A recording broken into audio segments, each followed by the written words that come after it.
Mga ka-Republic, hindi hinayaan ng talk and text na mabaon sila sa 1-3 deficit. Sa panig naman ng SMB, parang nagkatotoo ang BPC curse. Matapos tanggapin ni Junmar Fajardo ang BPC Award, tinambakan sila ng TNT para itabla ang series. Sa pangunguna ng kanilang mga snipers at walang takot na pag-drive sa loob, ipinakita ng mga bataan ni Chot Reyes, hindi sila basta-basta mailulubog ng SMB. Mula sa simula hanggang dulo, kontrolado ng tropang 5G ang tempo ng laro. Hindi pinaporma ng TNT Defense ang Game 3 hero na si CJ Perez at buong larong sinakal ng kanilang depensa ang mga tirador ni Leo Austria. Pag-uusapan po natin yan, pero bago ang lahat ay maglalambing po ako sa inyo na isubscribe ninyo itong ating channel at kung di masyadong makakaabala ay i-like at paki-share na rin ninyo. Malaking bagay po yan sa aming mga vlogger. Maraming salamat. Mga ka-Republic, bago ang tip-off kagabi, iginawad kay Junmar Fajardo ang kanyang pang-13 Best Player of the Conference Award. Pero gaya ng madalas nating makita sa kasaysayan ng PBA, tila na curse ang team ng nanalong player. Hirap na hirap makatanggap ng bola si Fajardo dahil sa fronting defense na ginawa sa kanya ni Kelly Williams at Brandon Ganuelas Roser.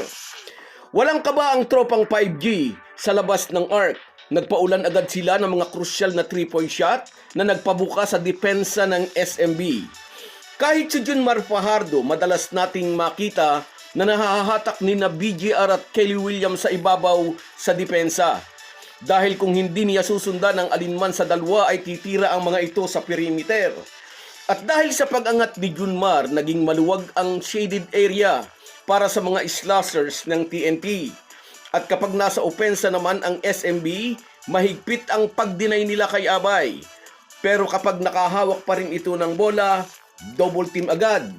Kung minsan nga, triple team pa. Tatlo ang nagtutulong-tulong para ma-frustrate ang SMB star na katatanggap lang ng kanyang pang-13 Best Player of the Conference Award. Hindi lang ang opensa ng TNT ang gumana, nangagat din ang kanilang depensa. Nalimitahan nila ang produksyon ng mga SMB guards. Sa kabila ng malagkit na depensa kay The Kraken, nakapagtala pa rin ng double-double ang SMB Bigman, 18 points and 16 rebounds. Bagamat double-double pa rin, malaki ang nabawas sa rebounding ni Abay. Sa Game 3 ay nangalabaw siya ng 27 boards. May 11 points si CJ Perez, ngunit naging makunat ang puntos nito. Siniguro ng TNT na hindi na mauulit ang last-minute outburst ng Predator tulad noong Game 3. Malamig ang shooting ni Perez, 4 out of 15 shots. Mababang 26% field goal shooting ito. Ang Game 4 kagabi ay nagsilbing redemption game para kay Henry Galinato Jr. Kahit hindi siya ang nanguna sa scoring ng TNT, naging napakalaki ng tulong niya sa pagdepensa kay Junmar Fajardo. Di raw napigilan ni Galinato na maiyak nang matalo ang TNT sa Game 3. Siya kasi ang bantay ni CJ Perez noong itarak ng Predator ang 4-point shot na umagaw sa lamang ng tropang 5G. Pero nakabawi siya dito sa Game 4. Kitang-kita, nahirapan sa kanya si Abay. Kaya sa kanyang isip burado na ang pagkatalo nila sa Game 3. Back to 0 ang series matapos ang dominanting panalo ng TNT sa Game 4. Best of 3 ang natitirang tatlong laro. Kapag tabla ang series sa 2-all pagkatapos ng 4 na laban, ang Game 5 ang tunay na test of character. Makakaisip ba si Leo Austria ng strategy para makawala si Junmar Fajardo sa malagkit na depensa ni Kelly Williams at Henry Galinato? Andyan pa si Brandon Ganuelas Roser at Poy Eram. Obvious, nakaapekto sa rhythm ng SMB nang di agad nila magawang maipasa kay Junmar ang bola sa halos buong first half. Pino-front defense ng TNT si Abay at di naman sila makapag-lob pass dahil nakaabang ang ibang defender. Mukhang nakita na ni Chot Reyes ang blueprint para talunin ang San Miguel. Pabilisin ang laro at bombahin ang SMB sa labas. Mas bata at mas mabilis ang legs ng TNT players para sa takbuhan.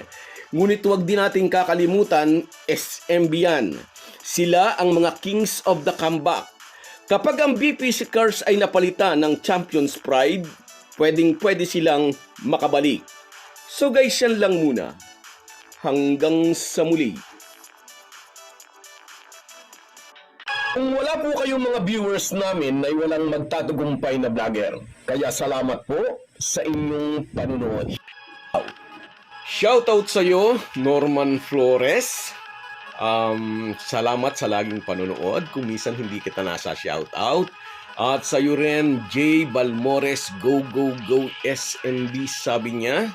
Sa iyo rin, shoutout, Gualberto, go Abay, wag na bigyang pagkakataon ng TNT, sabi niya, go ASMB. Sa iyo rin, shoutout, Romeo Duran, SMB na yan, sabi niya. Shoutout sa iyo, idol. At sa iyo rin, shoutout, Francis Palumayan, congratulations daw kay JMF. Good day ka Republic, good day din sa iyo. At sa iyo rin, Borlagatan Donald, mula naman ito sa Singapore. Salamat sa laging panonood, idol. At sa iyo rin, shoutout, Mia Ligaspi. Yan, minalas na po ang SMB, tambakol na raw. Bawi next time. Sa iyo, shoutout, Nick TV Vlog. Solid SMB here, sabi niya. At sa iyo rin, Adonis Salazar. Salamat sa inyong lahat. Kahit gaano po tayo kabisi, ay huwag po nating kalimutan ang ating buhay espiritual. Lagi po tayong magpasalamat sa bawat araw na dagdag sa ating buhay.